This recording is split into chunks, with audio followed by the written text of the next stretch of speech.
Hey friends, I want to talk to you about something a little different this time.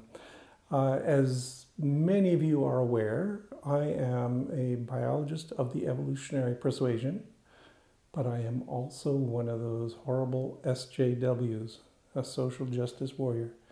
And sometimes it's kind of annoying when those two collide, specifically because evolutionary biology often gets misused to back up anti-social justice positions. Kind of drives me nuts because these people are all wrong and they're typically unaware of how biology works, and yet here they are trying to persuade us. And there was a recent editorial that was published on Medium by a guy named Noah Carl, and it announces that the canceling of Darwin is imminent. It is, of course, total nonsense. It's just bogus. But it's even more deeply wrong because that's not something we worry about.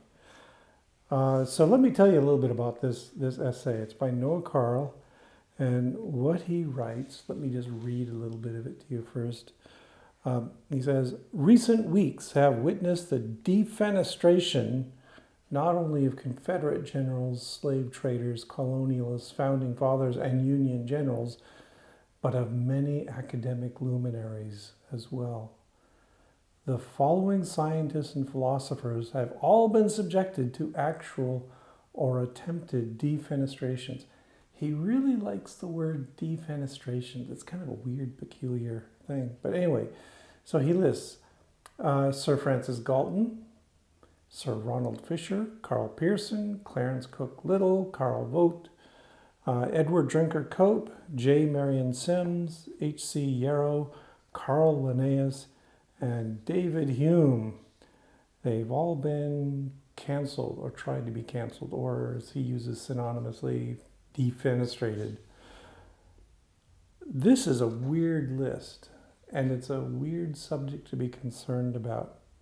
So these people, they're notable. They've done great scientific work in the past.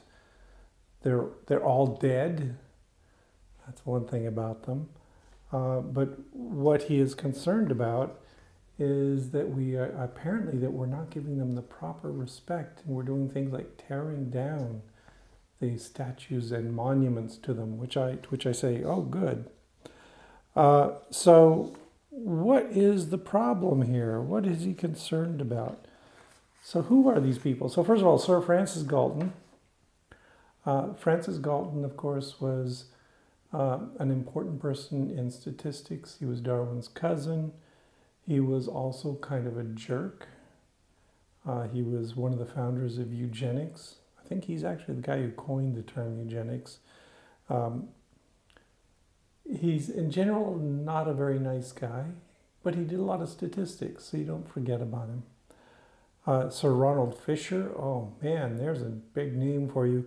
Ronald Fisher was, of course, very important in the establishment of population genetics, also made his own contributions to statistics and the mathematics of analysis of populations. Yeah, great, he's a fine guy. Except, of course, he was also a flaming racist. He thought that, let's see, what did he think? Oh, he founded the Cambridge Eugenics Society. He defended the Nazi eugenics program after World War II. Yeah, so that kind of calls into question his humanity. Then there's Carl Pearson, another person who did a lot of statistics in the early years of the 20th century. He's, Pearson's correlation coefficient. We use it all the time, so kind of important.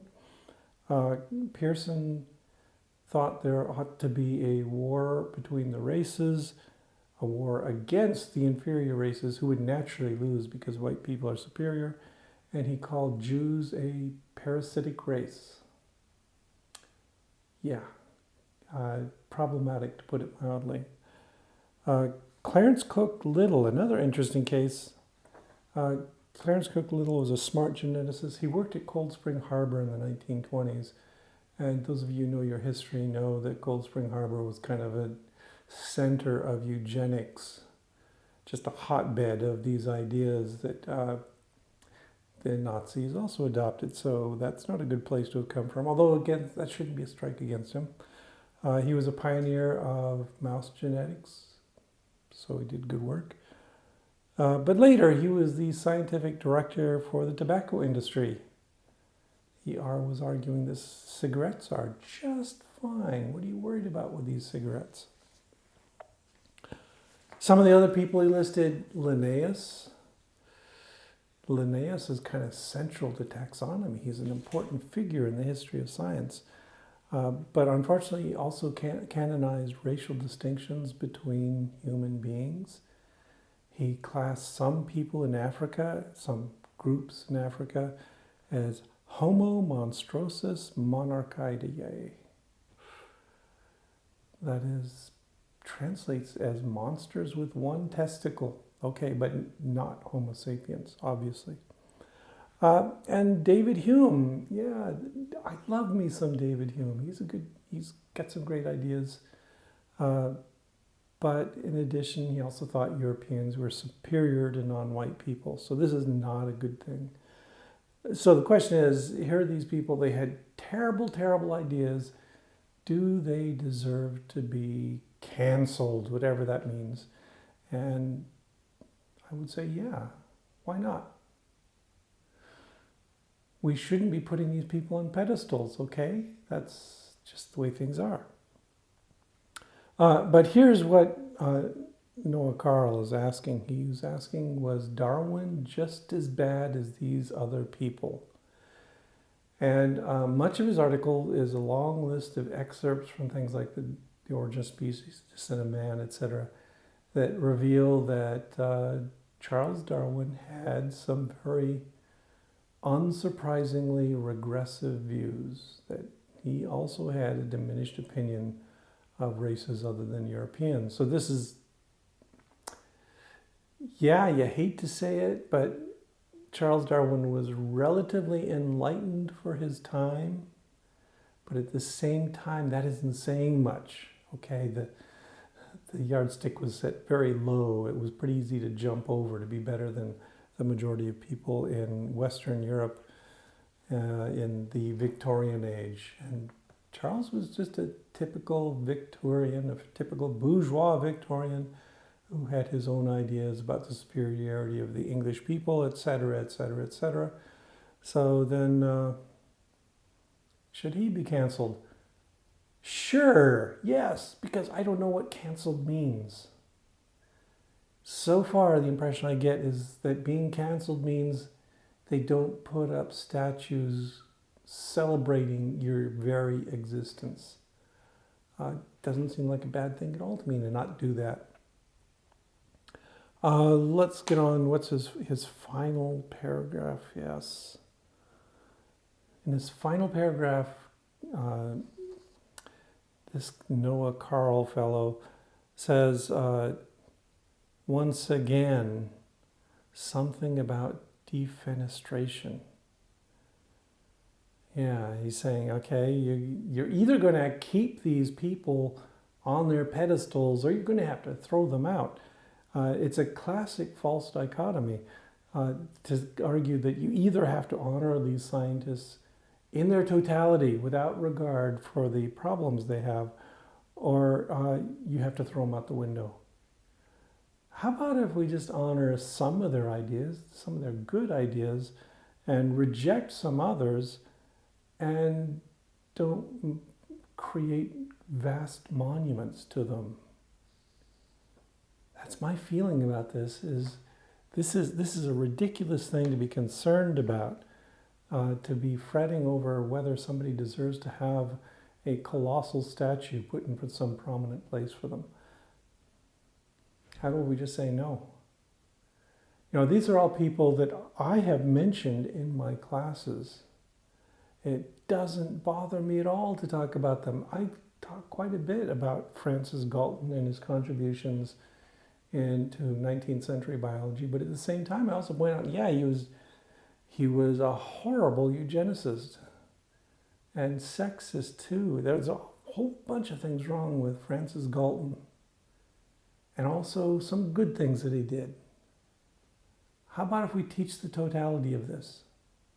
How about if we do that for everyone? Anyway, in this particular article, what does he also say? He says, in a recent op-ed, and I'll get to that in a moment, Carl Noah argued that even Charles Darwin might not be safe, given that his writings contain ample statements that would put him far beyond the pale of what is now considered acceptable. Totally true. I disagree with Charles Darwin on a bunch of things. He says, more specifically, I want to show that based on the criteria that have been invoked to cancel, again, whatever cancel means, cancel other deceased luminaries, there is no reason to believe that Darwin is immune from cancellation. By this I mean that there may soon be an attempt to remove a monument to Darwin or to rename something that is named after him. Fine. This isn't a religion, okay? We don't worship Charles Darwin. We don't need an altar to Charles Darwin. So yeah, we can go ahead and knock those down and rename buildings and tear down plaques and put up other plaques. It doesn't bother me in the slightest, and it shouldn't bother anyone. We are here about the ideas, the foundation of evolutionary biology, and the ongoing growth of our knowledge about evolution. And we don't need a statue of some old guy to do that. So yeah, I don't get the gripe. Okay, let's go to this op-ed that he is supposedly quoting. So this comes from the Russian Times, RT. And what he says in there, to start it off with, is the Western world appears to be in the midst of a woke cultural revolution. Historical monuments are being toppled. Popular authors are being denounced for saying sex is real. Okay, now we're getting into that nonsense as well. Yeah, sex is real, but it doesn't mean it's this simplistic binary that you think it is. And corporations are rushing to pledge fealty. No, they're not. Corporations are doing whatever they can to make money. So let's get realistic here. A question that naturally arises at the beginning of any such period of upheaval is, who will survive the purge and who won't? I fear that even Charles Darwin might not be safe. He's not safe. He's dead. Okay? We're not going to... How to get this through these people's heads?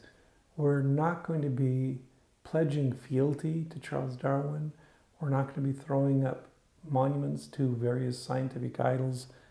It's just not the way we should be thinking in science. So Darwin was right about some things, wrong about others, just like every human on the planet. And do we really need statues erected to individuals? What is the point? We have his writings. We critically analyze them. That will be continuing. Nowhere do we treat the writings of Charles Darwin or the ideas of Charles Darwin or Francis Galton or any of these other people as sacred texts. So why hold them separate? Okay, so the totality of his article is mainly this little introduction. Oh, we're gonna cancel Charles Darwin. Freak out, panic, run around and shout. No. And then the bulk of it is just listing the terrible things that Charles Darwin said. Yeah, we're not going to deny it. Charles Darwin said some bad things. He was not a 21st century scientist who presumably should know better. Yeah, so, okay, who cares? Speaking of which, though, 21st century scientists who know better, Noah Carl likes to claim that he is a scientist who supports evolutionary theories and all this kind of stuff. The title of his article in RT is, I am a sociologist who got canceled, and I fear Charles Darwin might not survive this purge of science and history. Charles Darwin's ideas will continue to survive, but Noah Carl's ideas won't. What he doesn't make a big deal of it is that, yeah, Noah Carl got canceled, if that's what we mean by cancellation. He got fired from his job at let's see, where was he at? He was at Cambridge, I think. So Noah Carl lost his job because he has spent his career writing garbage and publishing it in bad racist journals and supporting bad racist ideas. The kinds of things that he quotes in his article are all the bad racist stuff that Charles Darwin said, and trying to justify why we would think he's worth questioning. And yet these are the kinds of things that Noah Carl tends to endorse in his own work. So he got dismissed at Cambridge, yes. And I went to RationalWiki to look him up.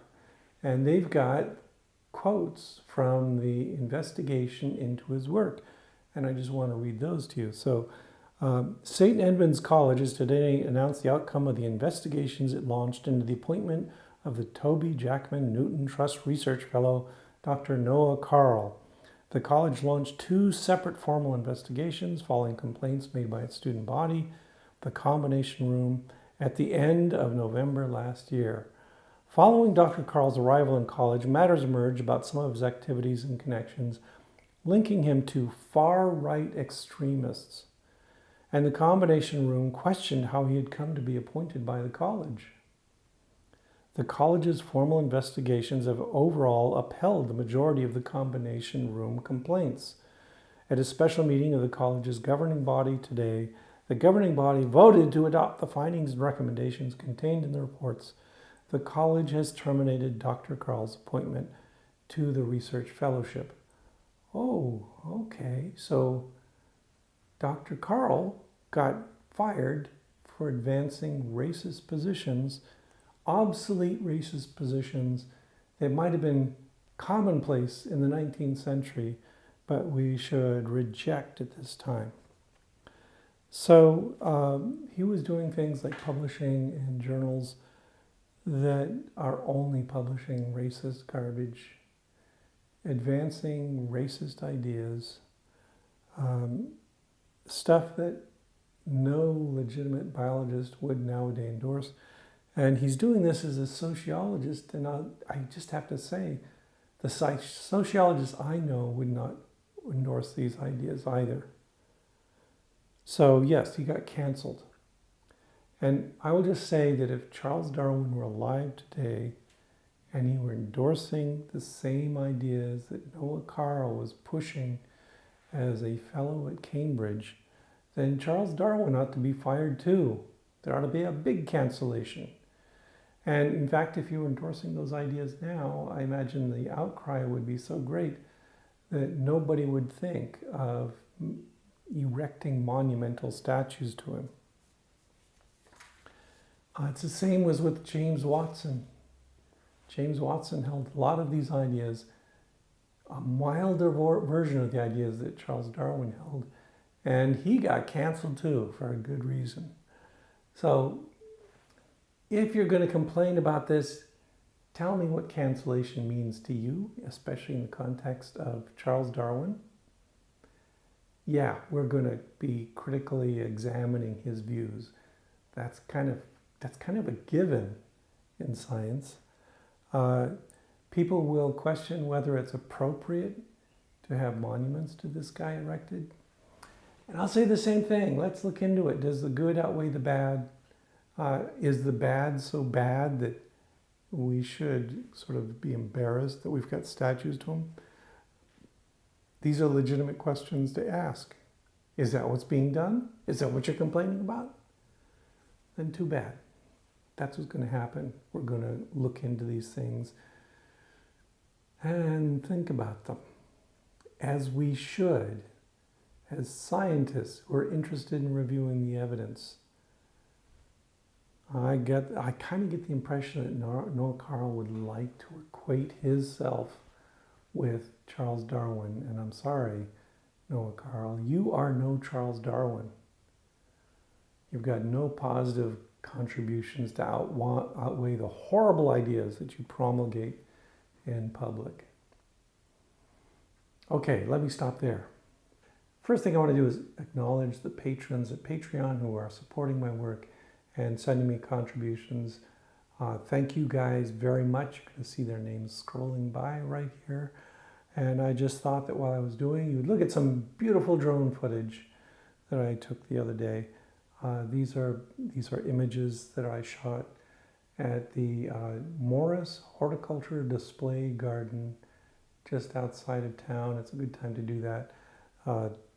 This is a lovely thing maintained by the West Central Research and Outreach Center.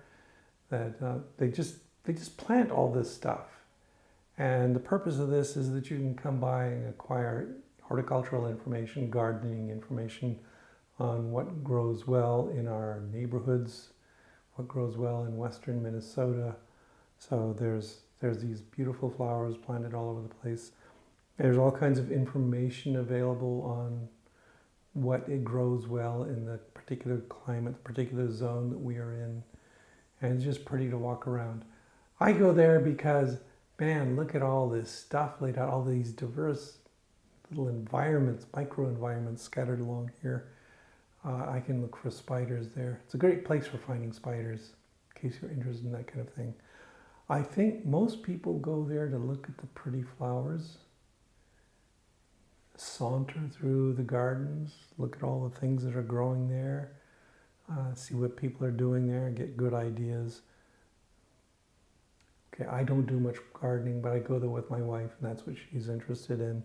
I couldn't name most of these flowers here, although I could probably name most of the spiders that I find there.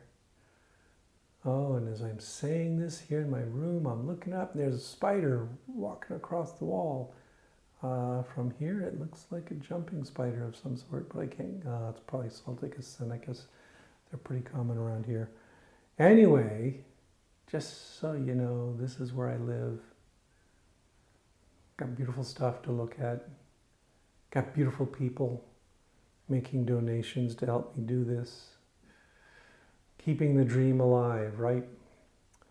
Okay, so I will let it go there, and I will talk to you all later.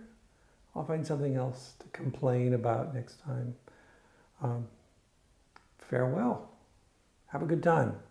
Thanks.